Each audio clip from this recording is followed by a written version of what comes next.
Hi friends, welcome to my YouTube channel. It's me Arya. ഞാൻ ഇന്നിവിടെ വന്നിരിക്കുന്ന ഒരു റെസിപ്പി പരിചയപ്പെടുത്താൻ വേണ്ടിയാണ്. ഗ്രീൻ ലെൻറ്റിൽസ്, അതായത് പച്ചപ്പയർ. ഇതുകൊണ്ടുള്ള ഒരു കറിയാണ് ഞാനിവിടെ ഇന്ന് ഉണ്ടാക്കാൻ പോകുന്നത്. അതിനുവേണ്ടി ഒരു പാൻ അടുപ്പത്ത് വെച്ച് വെളിച്ചെണ്ണ ഒഴിച്ച് കടുക് പൊട്ടിച്ച് അതിലേക്ക് കുറച്ച് കറിവേപ്പിലയും ഇട്ട് മൂപ്പിക്കുക. വറ്റൽമുളക് ഉണ്ടെങ്കിൽ ഇടാം. എൻ്റെ കൈവശം വറ്റൽമുളക് ഇല്ലാത്തത് കൊണ്ട് ഇട്ടില്ല. അതിനുശേഷം 2 പച്ചമുളകും 2 സവാളയും കൂടി അരിഞ്ഞും കൂടി ചേർക്കുക. എന്നിട്ട് നല്ലതുപോലെ വഴറ്റിയെടുക്കുക. സവാള സോഫ്റ്റായി വരുന്നത് വരെ ഒന്ന് വഴറ്റിയെടുക്കുക. ശേഷം അതിലേക്ക് ഒരു 1/4 ടീസ്പൂൺ മഞ്ഞൾപ്പൊടി, ആവശ്യത്തിന് ഉപ്പും ചേർത്ത് നല്ലപോലെ വഴറ്റിയെടുക്കുക. ആ പൊടിയുടെ പച്ച മണം മാറുന്നത് വരെ വഴറ്റിയെടുക്കുക. 2 തക്കാളി അരിഞ്ഞത് ചേർക്കുക. നല്ലപോലെ മിക്സ് ചെയ്ത് എല്ലാം ഒന്ന് സോഫ്റ്റായി വരുന്നത് വരെ വഴറ്റുക. അതിലേക്ക് ഇഞ്ചി വെളുത്തുള്ളി പേസ്റ്റ് ആഡ് ചെയ്യുക.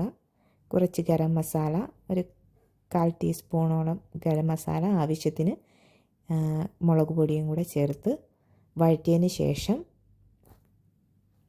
ഒരു കപ്പ് തിളച്ച വെള്ളം ആഡ് ചെയ്ത് കൊടുക്കുക. അത് ഒന്ന് തിളച്ച് വരുമ്പോഴത്തേക്കും ഈ ഗ്രീൻ ലെൻറ്റിൽസ് ആദ്യമേ നമ്മൾ വേവിച്ച് വെച്ചേക്കണം.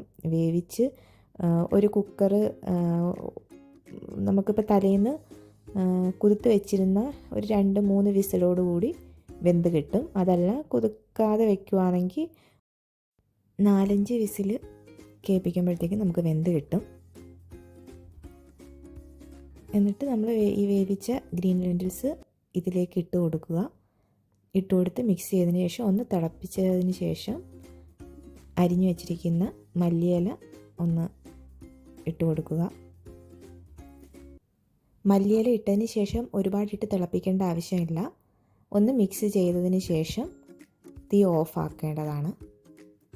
അങ്ങനെ വളരെ സ്വാദിഷ്ടമായ നമ്മുടെ ഗ്രീൻ ലെൻറ്റിൽസ് കറി ഇവിടെ റെഡിയായി കഴിഞ്ഞിരിക്കുന്നു. ഇതറിയാവുന്നവർ കാണും, എന്നാവട്ടെ അറിയാത്തവരും കാണും. ഞാനിത് ആദ്യമായിട്ടാണ് ഗ്രീൻ ലെൻറ്റിൽസ് കാണുന്നത്. അപ്പോൾ ഒന്ന് ട്രൈ ചെയ്ത് നോക്കിയതാണ്. വളരെ ടേസ്റ്റി ആയിട്ടുള്ളൊരു കറിയാണ്. നിങ്ങളെല്ലാവരും ഇതുണ്ടാക്കി നോക്കണം. ഉണ്ടാക്കി നോക്കിയിട്ട് ഫീഡ്ബാക്ക് അറിയിക്കണം.